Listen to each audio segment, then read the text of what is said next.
What's up people, it's Wasabi and I'm back with another review. Today we're going to take a look at the XE V2 and this was sent to me by Vaxee to try out. But as always with the content on my channel, these are my thoughts, personal opinions and experiences with the product. Now before we get on with the review, here's a quick look at the packaging because that's what you pay for too. Inside the box you have a rubber USB-C cable, the Vaxee 4K polling rate receiver, a little description of what the light indicators do, and the XE V2 mouse. Vaxee's mouse packaging is hilariously outdated for a mouse of its price and I would very much like to see some updates to the packaging in future. Now before we go any further, let's manage some expectations here real quick. My experience with Vaxee products has been very positive. If you look into the brand, you'll see how seriously they take their craft and how much care goes into refining every detail. Their commitment to quality control is impressive, and if you didn't know, there was a skate imbalance issue with the launch of the XE V2, and when they found out, they recalled every affected unit without hesitation. And you know, most brands would probably just keep quiet about it and hope that you solve the problem on your own. Vaxee's dedication to both product quality and their creativity with product concepts makes them one of the most interesting gaming peripheral brands today. But unfortunately, Vaxee doesn't sell their mice worldwide, so in some countries it's simply impossible to get. So for my viewers who do not have access to them, this video might not be so relevant and I do apologize for that. But even so, I still hope this video will help you understand what Vaxee has to offer, so if they do become available in your region, or if you happen to travel to a country where they ship, you'll know what to expect. So the XE V2 retails for $139.99 in the US and Canadian website, and for Europe it's a lot more expensive at $159.99. Just remember to check shipping costs, custom fees and taxes for your country, as these can make the total price significantly high. The XE V2's design looks quite simple and doesn't quite stand out visually among other gaming mice today, but that doesn't mean that it's a bad mouse. One unique feature is the LED at the front, which lights up while charging and shows battery levels when you hold down the scroll wheel and right click together. The scroll wheel has Vaxee's rubber pattern and it comes with a translucent white wheel, a nice little detail that makes it stand out from the usual solid color wheels on other mice. The side buttons have a glossy finish and the underside has a grainy texture that makes the mouse feel very premium. And lastly, there is a power switch, a multi-function button, and 3 light indicators for driverless settings and status updates. The most outstanding thing about Vaxee's mice is the build quality, and if you love Zowie mice for the quality, then Vaxee mice will surely put a smile on your face. My unit is very well put together, there is minimal button wobble, and both the scroll wheel and side buttons feel securely mounted with hardly any play. Also, all contact points, the sides, the top, the back of the hump, and the bottom feel extremely solid with no flexing or creaking. And under the mouse, you got the power and DPI buttons that feel just as well put together as the rest of the mouse, which is always nice to see because it makes those little touch points not feel like an afterthought. The stated weight on the website is 59 grams, and for my unit with the skate set it comes with, it weighs in at 59.2 grams. Now before I get into more detail with the shape and how it feels from my experience, to put things into perspective, my hand size is 17.5 by 9. For the shape of the XE V2, I would best describe it as Vaxee's universal shape, which many people will compare to the Logitech GPX Superlight 2 and the Razer Viper V3 Pro. The mouse buttons have very subtle grooves and the front sits quite low, making it comfortable for your fingers to rest at a relaxed angle. The sides feel quite flat and combined with the mouse's hump, give it a slightly boxy feel. There are no flares at the front and barely any inward curve at the midpoint where you usually expect. This shape gives you a lot of freedom to position your thumb, your ring and pinky fingers however you like, and as it leads towards the back, the shape opens up just enough to comfortably support your thumb when it's resting naturally. For the hump, its highest point sits slightly behind the center, helping to support my hand at a good angle for anything from the claw to palm grip style. The back of the mouse is where I feel the most comfort and support. Here my palm rests flat against it without the back digging in or feeling too flat. It is quite a neutral back slope and curvature. The arches along the sides also nicely support and guide the sides of my hand when gripping the mouse. For me, this is the most distinctive part about this shape. Overall, the XE V2 feels non-obstructive and doesn't force my hand into any specific angle. It guides my grip just enough while feeling extremely pretty stable. And compared to the GPX and Viper V3 Pro, this one feels boxier in my hand, but feels the most supportive towards the back. With my hand size of 17.5 by 9, the XE V2 feels quite filling, similar to how the Viper V3 Pro fills my hand towards the back. And the upside to this is excellent stability, but a smaller size will suit me better since I play both tactical and fast-paced FPS games. Vaxee's coating is excellent, very similar to what I experienced to the MP01 SV2. It has a slightly chalky feel and stays grippy whether my hands are dry or sweaty. But that said, it does show sweat marks and smudges over time, but a quick wipe with a damp cloth keeps it feeling new. The skates here are pretty good. They're made of translucent PTFE with an anti-collapse layer underneath, which seems to be Vaxee's new standard for their newer models. The glide feels smooth and consistent, and the speed is average, not particularly fast or slow, which I think is the most ideal for stock skates. One detail that I did notice on both this mouse and the MP01 SV2 is that the top and bottom skates don't fully cover the entire skate area. They look slightly smaller than intended. It doesn't affect the performance, but for a mouse of this quality, it's a detail worth mentioning. Now this part is to help people visualize the different grip styles on the XE V2 with reference to my hand size. With my hand size of 17.5 by 9, I use a very relaxed claw grip style on the XE V2 most of the time because the size suits medium to large hands better, and so for my hand size, it feels the most comfortable for me this way. A regular claw grip feels okay, but it's not my preferred style here, and for the aggressive claw grip, it's not ideal for me. My hand is too small and the height makes my wrist feel a little awkward. For the palm grip style though, it is very comfortable and feels full in my hand with full contact across my palm and fingers. And then we have the fingertip grip style. The XE V2 is a little large for my hand size. However, the shape itself feels like it's very doable. If you have larger hands, a fingertip grip should not be a problem, and this shape is more universal, so it should work just fine. This is my favorite part about this mouse. They have short travel, a very tactile feel, and are mid to lightweight. It feels refined with almost no side movement in the buttons, and the feedback is dense and satisfying. I prefer the click experience of this mouse over the MP01 SV2. The clicks in that one feels thinner in comparison. However, the MP01 SV2 is easier to spam click, which suits the shape of that mouse better. And on my crispy meter, with the way these clicks sound and feel, I would put them right about here.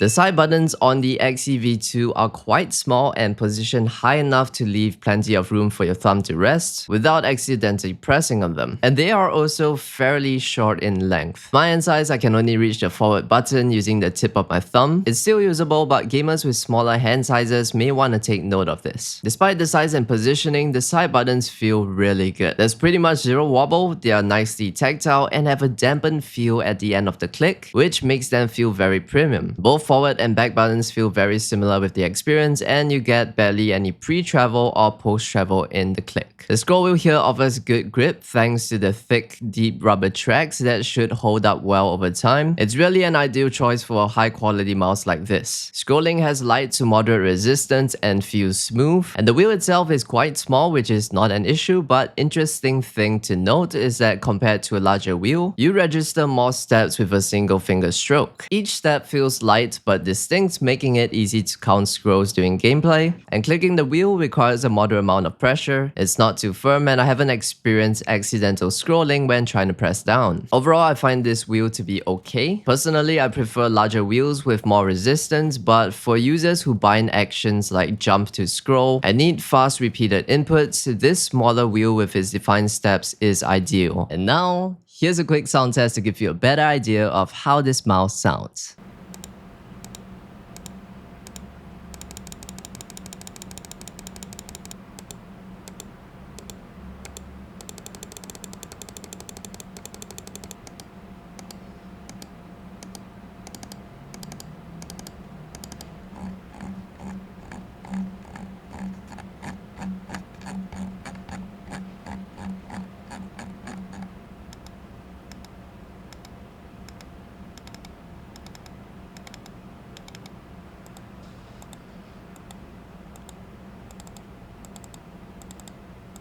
The XE V2 uses the PAW 3950 sensor, which is one of the latest and best sensors that most brands are able to get their hands on. Although this sensor supports up to 30,000 dpi, Vaxee has kept it at 26,000 on this mouse, but that's not a big deal for practical use. For the lift-off distance, this mouse offers two settings, low and high. Low is the default and recommended setting with a range of 0.4 to 0.9 millimeters, and for high the range is 0.8 to 1.4 millimeters. So instead of offering three fixed values, Vaxee chooses this range-based approach because actual lift-off distance can vary slightly depending on factors like your mousepad surface and the thickness of your skates. It is a thoughtful approach that accounts for real-world variability, but more importantly, on the low setting, using the XE V2 doesn't feel noticeably different from other mice I've used. For Vaxee's newer mice, you have the choice of using them completely driverless or configuring settings via the web-based software. And this is one area where I feel Vaxee mice truly stand out for user convenience for both esports professionals and gamers at home. Using the web-based software, which I think most people would prefer, you can adjust pretty much everything on this mouse. First, there is a status page that shows you all the current settings at a glance, plus battery level and estimated hours remaining. Here you can customize DPI, polling rate, and click latency, and the interface is just very user-friendly with clear descriptions for each option, including different modes and lift-off distance. You can also remap the buttons, but I gotta say that the options here are pretty basic. Of all the web-based software I've used for gaming mice, Vaxee's is easily the nicest one I've experienced so far. Alternatively, you can configure the mouse directly using the combination of buttons. And one feature that I really like is that by pressing the right click and the scroll wheel together, the front LED lights up to show you the battery life. And there is another useful shortcut, and that's by pressing and holding both side buttons and the scroll wheel together. And this basically shows the current settings that your mouse is set to. Having both web-based software and true driverless operation makes Vaxee's products far more user-friendly than Zowie mice. And I say this with respect because I love using Zowie mice, but I think for the driverless category, this is the right way to go. Battery life is pretty low in competitive mode, which is the default and recommended setting. It gets you about 38 hours at 1000 Hz, 34 hours at 2000, and 30 hours at 4000. However, you have the option to use standard mode, which has a maximum polling rate of 1000, and with that on, battery life jumps up to around 110 hours. So depending on your lifestyle, you can use standard mode for work and switch to competitive mode for gaming to balance performance and battery life. This mouse has wireless connectivity, of course, with polling rates from 500 up to 4000 Hz, with 4000 as the default. Just note that to use 2000 or 4000, you must have competitive mode enabled. And if you're using this mouse wired, polling rates range from 500 to 1000. Using the XE V2 for both work and gaming has been a pretty good experience for me. For me, when using this mouse, the most noticeable thing is a very high level of stability. It's also comfortable, especially for relaxed claw grip and palm grip style, and the clicks are just very nice to use. Its shape is actually designed to support gamers who rest their palm on the back of the mouse and use a forward-leaning grip style, but it still has a versatile feel that makes it easy to adapt to. The XE V2 is basically a high-quality mouse that delivers both performance and comfort, and to me it really comes off as a nice do-it-all option from Vaxee. Now, there are many things to like about a mouse, and it varies from person to person, so some of my favorite things about this mouse are: the quality of this mouse is just great. I love Zowie mice for the quality, and this one really feels very satisfying to me. How the clicks feel in this mouse is what I like to get from mechanical switches. Nice, dense, tactile feedback that feels engaging with each click. Next is stability. Of all the symmetrical shape mice that I've tried, stability is where the XE V2 shape really stands out, which is a quality that if you're looking for a mouse to perform consistently on, that is something to look out for. And finally, driverless and web-based software configuration. Having one or the other to me is already better than having to download the software, and having both together is just the perfect combination for a modern-day gaming mouse. Now, final thoughts and what do I think of its value? First, the packaging and presentation might look a bit,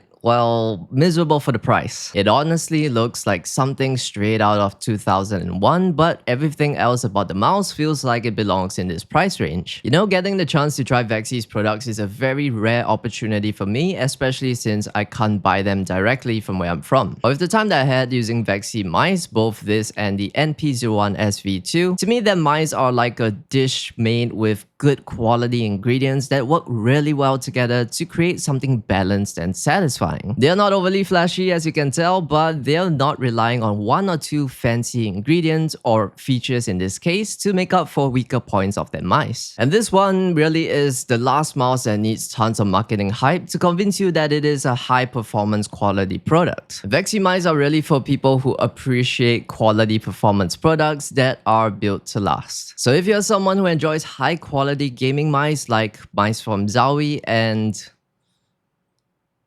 just Zowie, then I'm quite sure that you would appreciate what Vaxee has to offer. And before I go, if you have the chance or you're thinking of getting this mouse or any Vaxee product, be sensible and check the total cost after shipping, customs, and taxes. Because if the final price makes your eyes open wide, I'd strongly suggest taking the time to consider all alternatives and think carefully about whether it is something you really want right now, or perhaps you want to wait and see what they come up with next. I'm just being realistic here because, you know, if not, what's the point of me being here on YouTube? So anyway, thank you so much for watching. If you enjoyed the video or found it helpful in any way, please leave a like and subscribe to support my channel. And I guess I'll see you in the next one.